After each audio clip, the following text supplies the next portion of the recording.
연금법 개정안이 신통 끝에 오늘 새벽 국회를 최종 통과했습니다.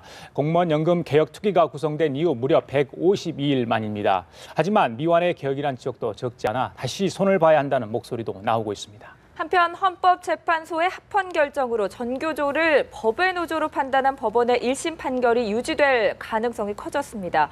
전교조는 헌재를 대통령의 꼭두각시라고 비난하며 강력 투쟁에 나서겠다는 입장인데요. 고영신 송승호 교수, 이두화 변호사 모시고 자세한 얘기 나눠보겠습니다. 어서 오세요. 안녕하십니까. 네, 안녕하세요. 자, 오늘 새벽 3시 50분입니다. 국회의장이 의사봉을 그때 정말 두드렸습니다. 정말 진통, 산통 끝에 이제 결국 통과가 됐는데, 자, 6년 만에 공무원 연금 이 조정이 되게 됐는데 너무 많은 일이 있었기 때문에 이 경제 문제가 아니지 않습니까? 정치적으로도 많이 그렇죠. 맞물려 있는 것 같고요. 자, 어떻게 보셔서 결과에 대해서는? 먼저 이제 결과의 의미를 먼저 보자면 예. 그야말로 조금 전에 말씀하신 대로 그야말로 152일 만에 그야말로 7개월 만에 이제 통과됐는데 예. 이제 박근혜 대통령 입장에서는 이제 그야말로 공공부문 4대 개혁 이것이 이제 박근혜 정부의 중요한 운영축이었는데 그 중에 하나인 공무원 연금 개혁안이 예. 국회 본회의를 통과했다는 데 첫째 의미가 있을 것이고 예. 두 번째는 이 부분에 대해서 대표 발의를 했던 새누리당의 김무성 대표가 이 법안 통과시키는데 주도적인 역할을 함으로써 정치적 입지는 또 다시 한 번 더 공고히 했다 이런 긍정적인 측면은 있겠습니다. 예. 근데 부정적인 면도 있습니다. 예. 개혁이라는 이름이 붙어 있는데 공무원연금 개혁이 그렇죠. 일부 전문가들 얘기 들어보면은 미완의 개혁이다. 조만간 또 다시 이 연금 부분에 손을 댈 수밖에 없다. 예. 이제 이런 지적이 나와서 미완의 개혁이라는 아쉬움이 남고, 예. 그다음에 이제 공공 이 연금 부분을 추진하는데 개혁을 추진하는 데 있어서 주체는 사실 청와대와 행정부가 돼야 되는데 청와대 행정부가 이걸 여당에다 떠맡겼단 말이죠. 예. 그러다 보니까 이제 여당이 야당과 바로 전면에서 1대1로 협상을 해 나가는 바람에 예. 모양이 좀 행정부가 주관이 돼야 되는 행정부는 뒤에 좀 빠져 있고 정치권이 전면에 서서 이것이 자칫 이제 정치적 논란으로 비화되는 이런 좀 문제점을 이제 담고 있다고 볼 수 있고 또 하나는 역시 이제 국회 선진화법의 문제가 또 노정됐습니다. 이 다른 법안과 연계시킨다든지 발목 잡기, 상대당의 발목 잡기 이런 부분이 노정이 됐는데 앞으로 이런 부분들을 이제 빠른 시일 내에 보완해 나가야 될 걸로 생각이 됩니다. 그래요.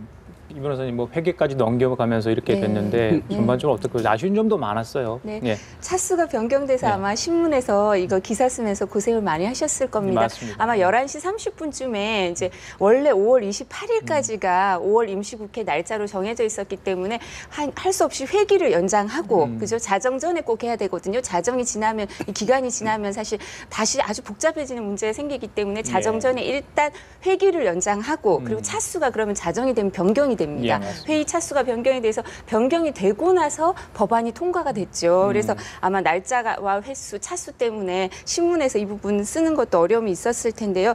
저도 지금 송 교수님 말씀하신 부분에 동의를 하고요. 그리고 또 무엇보다도 사실 우리가 공무원 연금 개혁을 하면서 구조 개혁을 좀 해보려고 했던 면이 있었던 것 같습니다. 이제 그냥 그 국민연금하고 어떻게 통합을 해본다든가 이런 문제에 대해서 여러 가지 생각을 해보았던 것 같은데 사실 이렇게 공무원 연금 그리고 사립학교 교원, 군인연금 이런 게 따로 있고 이런 우리의 제도는 비스마르크라 그래서 비스마르크 옛날 독일의 비스마르크 그 연금 제도를 갖고 온 그런 면이 있거든요. 근데 이제 장기적으로는 다들 국민연금과 통합하는 그런 면이 있기 때문에 그렇게 해보려고 했는데 거기까지 나아가지 못하고 사실 그냥 모수개혁 부분에서 그쳤죠. 그래서 일정 부분 아쉬움은 있습니다만 정치는 뭐 최선을 할 수 있는 게 선택이 아니니까요. 그래서 일정 부분 재정 절감 효과도 있고 또 여야가 합의해서 이런 부분에 개혁안을 이루어냈다는 데 대해서는 평가가 이루어져야 할 것 같고요. 근데 말씀드린 그런 장기적인 계획에 대해서는 또 생각해볼 숙제를 남겨준 그런 개혁이 아닌가 싶습니다. 자, 교수님은 뭐 신문사에 계셨기 때문에 방금 우리 이 변호사도 말씀하셨지만 자정 전후 사항이 아침 조간에 약간 반영이 되다 보니까 오보 아니나 오보. 그러니까 새벽 상황을 모르시는 우리 시청자분들은 이 최종 결과를 못 보셨을 수도 있어요, 사실은. 자, 이런 경우 어떻습니까? 이 언론사에서는 쉽지 않죠. 이거 미루기 어떤 결과 나올지 모르니까요. 예. 그러니까 이렇게 자정을 넘어서서까지 국회가 저렇게 진통을 겪을 경우 참 기자들 입장에서는 아주 어렵죠. 예. 마감 시간이라는 게 있지 맞습니다. 않습니까? 특히 예. 신문의 경우는 1시 뭐 이 정도 되면 이제 모든 조간 신문이 마감이 됩니다. 예. 뭐 계속 찍을 수는 없잖아요. 예. 그러다 보니까 그때 이제 기자들이 판단을 해야 하는데 그럴 경우 이게 참 애매하게 되죠. 그렇죠. 그래서 기자들의 판단력도 매우 중요하지만 어쨌든 아침에 독자들이 보는 입장에서 이게 뭐야? 그렇게 되죠. 예. 아침 상황과 어제 저녁에 일어났던 상황 간에 괴리가 있다 보니까 어쨌든 독자들 입장에서는 다소 뭐 혼란이 있을 수도 있습니다만은 예. 정치권이 뭐 협상을 하다 보면은 뭐 밤을 새우는 경우도 흔히 있는 경우가 있습니다. 그런 점은 뭐 독자들이 이해를 하셔야하고 저도 예. 그 평가에 뭐 예. 한 말씀을 붙인다면은 어쨌든 사회적 합의 기구를 통해서 이런 중요한 현안에 대한 대타협을 이뤘다. 이 점에 대해서는 뭐 평가를 할 만합니다만은 이 공무원 연금 개혁이 과연 개혁이란 말을 붙여야 할지 어느 언론에 보니까 엄발의 오줌 누기식 개혁이다. 뭐 이런 말까지도 좀 비속어입니다만 했던데요. 어쨌든 이 개혁의 첫 단추가 아주 잘 꿰어져야 하는데 지금 박근혜 대통령이 공공개혁, 노동, 교육, 금융 이 4대 개혁을 지금 추진하겠다는 것이 대통령의 확고한 뜻인데 예. 첫 단추가 이렇게 엉성하게 꿰어지면 다음 단추가 제대로 꿰어질 수가 없는 거거든요. 예. 과연 이 공무원 연금 개혁을 가지고 나머지 더 어려운 노동 개혁이라든가 이런 것들이 제대로 이루어지겠느냐. 이런 점에 대해서는 정말 4대 개혁의 동력을 예. 이번 공무원 연금 계획에서 얻지를 못했다. 그런 점에 있어서는 뭐 매우 아쉽게 생각하고 예. 국민의 기대에도 매우 못 미치는 그런 계획이었다. 다만 여야가 우여곡절, 예. 뭐 천신만고 끝에 그나마라도 통과가 돼서 다행이라. 불행 중 다행이라면 정말 이 다행이겠습니다. 데드라인도 못 맞췄잖아요. 사실은 네. 어떻게 네. 보면 참 아쉽습니다. 예. 어제 오전까지만 해도 이렇게 어렵게 통과될 거라고는 생각을 좀 못하는 분위기였는데 좀 원활하게 통과가 될 것이라고 예상하지 않았습니까? 이종걸 원내대표가 어제 기권표를 또 던진 것으로 알려졌어요. 당을 위해서 처리했지만 개인적인 신용과는 또 달랐다. 이런 얘기도 네. 했는데요. 통과되기까지 유승민 또 이종걸 원내대표의 역할도 크지 않았습니까? 어떻게 그렇죠. 평가하시나요? 어차피 이제 그 국회 대여야 간의 협상의 총괄 사령탑이 네. 양당의 이제 원내대표죠. 예. 원내대표고 양당의 이제 대표들은 원내대표가 일을 잘할 수 있도록 이제 뒤에서 힘을 보태주는 거죠. 그 유승민 새누리당 원내대표나 이종걸 그 새정치연합의 원내대표나 다들 고생은 했습니다. 안타까운 부분은 예. 너무 어떤 우리는 이 자칫적으로는 정치 논리라는 단어 있잖아요. 네. 정치 논리. 이번에도 이 협상 과정에서 너무 다른 정치 논리가 깊이 개입돼 있다. 공무원 연금 개혁이라는 이유는 그야말로 개혁입니다. 얼마나 중요합니까 이게. 네. 연금이라는 것은 사실 우리도 이제 이걸 계획해서 연금 정치 시대가 이제 열렸다고도 볼 수 있는데 예. 연금이라는 거는 어떤 정권의 진퇴와 성패와 직결되는 만큼 중요한 부분이 이 연금 부분입니다. 그런데 예. 그런 중요한 일을 다루는 여야가 너무 좀 정치 논리에 휩쓸려 가지고 제대로 연금 부분을 다루지 못했지 않았냐 하는 아쉬움이 있어요. 그리고 오늘도 그 청와대에서 보니까 이제 오전에 민경욱 대변인이 이 부분에 대한 청와대 입장을 밝히겠다 네. 하고 예, 조금 맞습니다. 전에 좀 보니까 예. 연합뉴스와의 보도를 봤는데 거기서 또 이제 대통령이 어떤 입장을 밝히실지 이 부분에 대해서 그 부분에 따라서 또 앞으로 여야 간에 이 또 앞으로의 협상 문제가 또 예. 상당히 또 이제 난항을 겪을지 안 그러면 순항을 할지 모르겠는데 어쨌든 예. 앞으로는 이 좀 중요한 업무를 다룰 때 정치 논리가 개입됐다 이런 얘기는 좀 안 듣게 해줬으면 좋겠어요 정치권이. 예. 저는 이종걸 야당 원내대표가 개인 신념과 달라서 지금 기권표 던졌다는데 그 뜻이 뭐인지 제가 아침 이 내용을 보고 지금 취재를 못했는데 어쨌든 제가 볼 때는 이종걸 원내대표가 다단계 연계 전략을 썼어요. 다단계요? 네. 그렇죠. 네.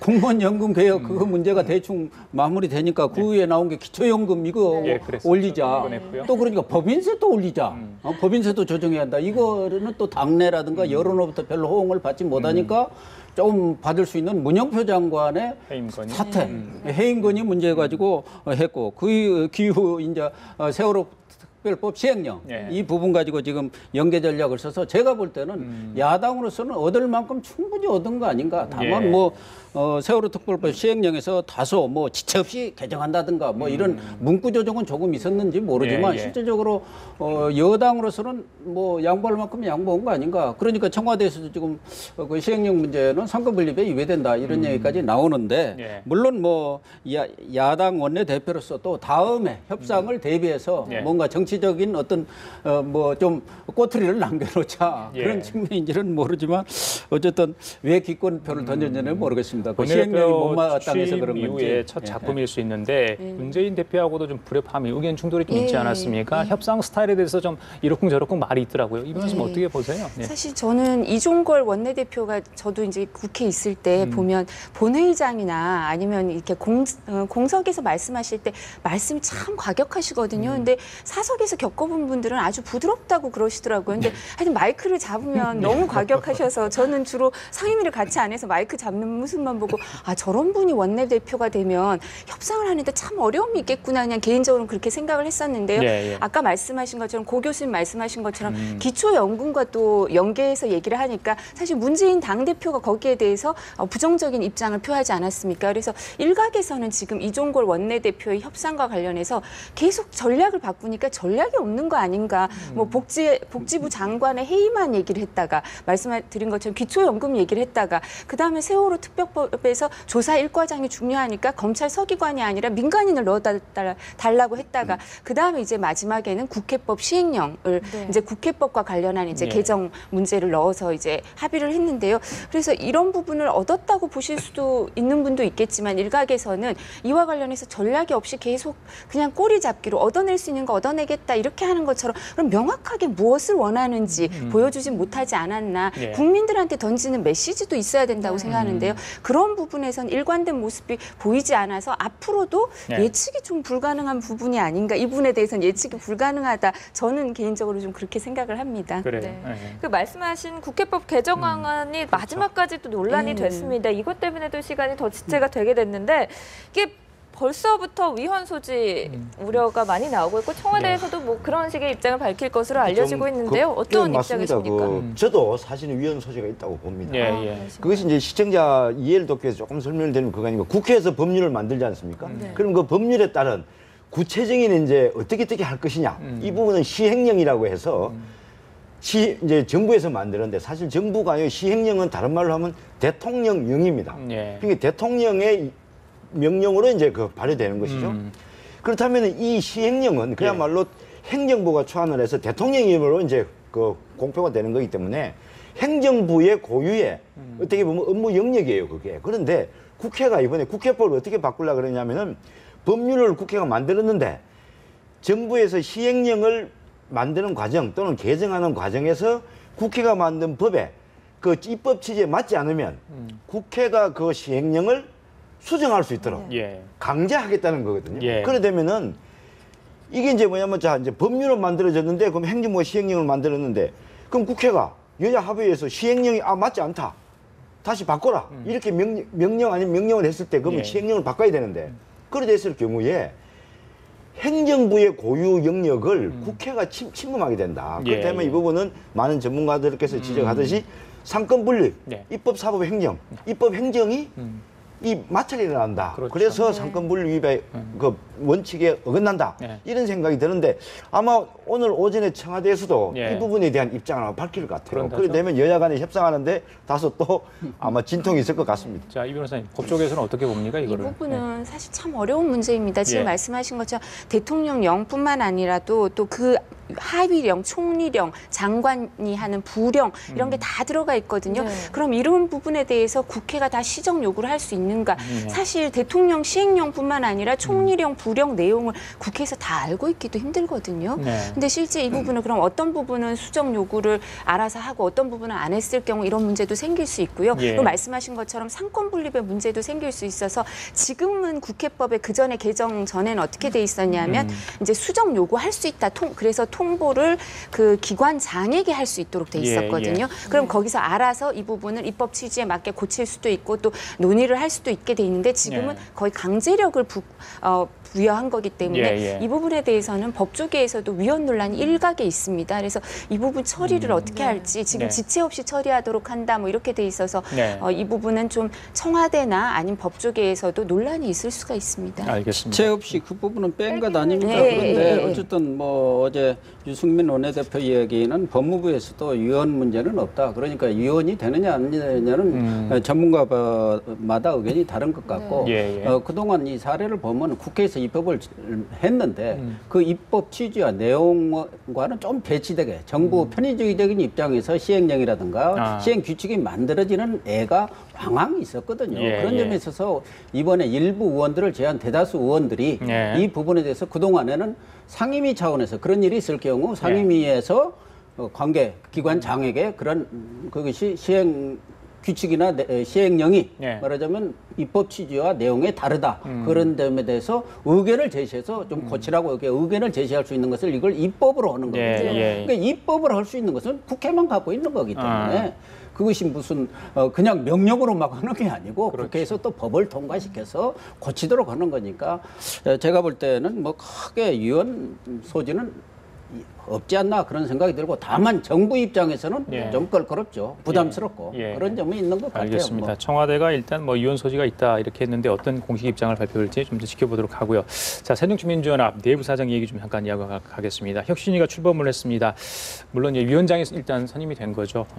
저마다 사자성어를 써가면서 어려운 이야기를 해서 국민들이 굉장히 한문 공부를 할 수밖에 없는 그런 상황이 됐는데 자, 혁신위 구성 문제 쉽지 않을 것 같습니다. 일단 뭐 김 위원장 같은 경우는 뭐 실력이나 헌신, 내려놓기 이 세 가지를 좀 족구를 내걸었는데 역시 개파 문제 아니겠습니까?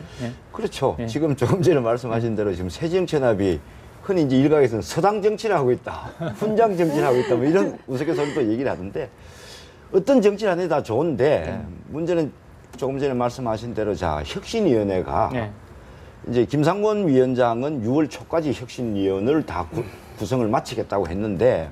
지금 이제 말씀하신 대로 어떤 사람으로 혁신위원회를 구성하겠다고 말씀하셨어야 했는데 실질적으로 자 혁신위원회 누가 혁신에 들어가는 게 가장 중요한데 김상곤 위원장이 지금 보면 각 계파들의 어떤 그 대표성을 가진 분들이나 정치 원로들을 쭉 이제 만나자고 하고 만나고 계시고 한데 그렇다면 그분들 얘기를 쭉 들어봤을 때 그럼 위원을 어떻게 구성할 거냐 뭐 협의도 일부 했을 수는 있겠죠. 그런데 본인이 가장 좀 완벽하다. 양쪽에 어느 쪽도 공격을 안 받겠다 하려면 어떻게 해야 됩니까? 개파 안배를 할 수밖에 없습니다. 그렇죠. 현역 같은 경우. 그럼 개파를 안배를 한다면은 혁신위원회가 가장 1번 목적이 뭡니까? 개파 척결이에요. 개파 청산인데 또 다시 그 개파끼리 이제 모여 있으면은 혁신이 존재자. 저기 교수님, 자 혁신위 어떻게 될 것 같아요? 지금 뭐 문재인 대표 또 이제 김 위원장 그다음에 한축 비노 이래서 뭐 삼각 대립 관계, 갈등 관계 더 노출되지 않을까 이런 우려도 있던데.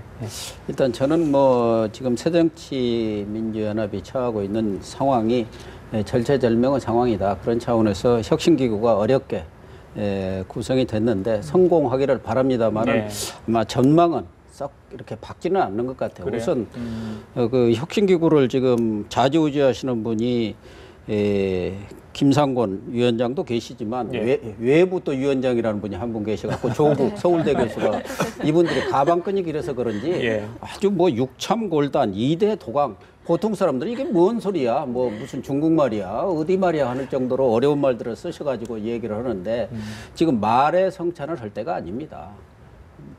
말이 중요한 것이 아니라 지금 혁신안은 전에 박지원 의원도 얘기를 했습니다만은 그동안 만들어놓은 이것도 7번째 혁신기구가 구성이 됐습니다만 혁신안은 많이 만들어놨어요. 그걸 실천을 안 하고 그것이 유야무야 되었기 때문에 문제인데 어쨌든 이번에 혁신기구 자체가 제가 볼 때는 좀 권한도 어떻게 된 건지 그냥 문재인 대표는 뭐 문재인 대표께서 적극적으로 지원하겠다. 자기도 백이 종군하는 정신으로 했는데 그냥 백이 종군했으면 아무 문제가 없을 텐데 그렇지 않습니까? 지금 문제가 없어요. 책임지고 백이 종군을 해버렸으면은 그런데 지금도 또 정신으로 했고 또 최고위원회에서 이 혁신기구에 대해서 권한을 어떻게 준 건지 이 부분도 불분명해요. 사실은 이 김상곤 위원장이 정치적 경륜이 있었다면 거기서 분명히 그 권한을 전권을 받아내고 예를 들면 의총까지 가서 이 부분에 대해서는 의총에서도 확실히 모든 권한을 갖는다 했는데 그 기구도 불분명한 데다가 혁신기구를 구성하면서 준비 안 된 혁신기구가 아닌가. 말하자면 혁신기구 구성이라든가 운영 방안이라든가 방향이라든가 이런 것은 적어도 어느 정도 틀을 가지고 이렇게 준비를 해야만이 되는데 지금 사실은 속도전 아닙니까? 이러다가 보면은 결국 이 친노와 비노가 현 상황을 넘기기 위해서 미봉책으로 시간 벌기 작전 아니냐 이런 얘기만이 나올 수밖에 없고 이제사 뭐 기구 구성이 헌다기 갖고 또 의견 모으고 이러다 보면은 부지하세월이 아닌가 하는 차원에서 좀 저도 답답한 느낌이 듭니다. 알겠습니다. 그래서 어쨌든 혁신기구가 조기에 구성을 하고 정말 국민의 기대에 부응하는 그런 안이 좀 나왔으면 하는 바람입니다. 알겠습니다. 마지막으로 이 질문 좀 여쭐게요. 헌재가 어제 해직교사는 선생님이 아니다라는 교원노조법 2조죠. 여기에 대해서 합헌 결정을 했거든요. 사실상 전교조가 법의 노조라는 쪽에 손을 들어준 건데 어제 결정 어떻게 보셨습니까? 사실상 지금 이 부분은 이제 우리나라의 특수성 때문에 이런 결정이 날 수밖에 없었던 것 같습니다. 기본적으로 이제 다른 나라의 경우에는 해직 교사도 그 교원 노조의 조합원의 그 실직자라 하더라도 그리고 뭐 다른데 퇴직자라 하더라도 포함되어 있는 나라들이 있거든요. 근데 우리나라의 경우에는 법으로 돼 있다는 것 자체가 여야가 합의했으니까 법이 생성이 됐겠죠, 그죠? 99년에 교원 노조법이 만들어질 때부터 이 조항이 있었습니다. 뭐 2010년 이렇게 만들어진 게 아니고요. 근데 이런 정신은 사실 헌법에 보면 기본적으로 근로자의 노동 3권이 보장돼 있지만 공무원은 일정 부분 법률로 제한할 수 있고 방위 산업체의 경우에도 제한할 수 있고 이렇게 해놓은 게요. 우리의 어떤 이념 대립이나 이런 특수성 때문에 그런 거여서요. 그래서 교원 노조법도 법으로 돼 있기 때문에 이 법의 정신을 기본적으로 존중해줘야 된다. 헌법에도 합치한다 이렇게 돼 있기 때문에요. 아마 고등법원에서 결정도 그 정교조가 9명의 해직 교사를 내보내지 않는 한 법의 노조로 인정될 가능성이 크고요. 그렇게 되면 노조 전임자는 업무 복귀해야 될 거고 조합비도 원천 징수 불가능할 거고 조합 사무실 지원도 끊길 거고 단체 교섭권 행사도 불가능할 텐데 조합 사무실 지원과 단체 교섭권 행사와 관계에서는 그 지방 교육감하고 관련돼 있거든요. 그래서 이 부분에 진보 교육감들하고 그 진보 교육관들은 이 부분 지원을 계속하겠다는 의지를 표명한 바도 있어서 교육계에 혼란이 일어날 가능성은 있습니다. 알겠습니다. 보수 진보 간 또 갈등이 생기지 않을까 우려되는데 오늘 말씀 여기까지 들어가겠습니다. 지금까지 고영신 송승호 교수 그리고 이두화 변호사였습니다. 말씀 감사합니다.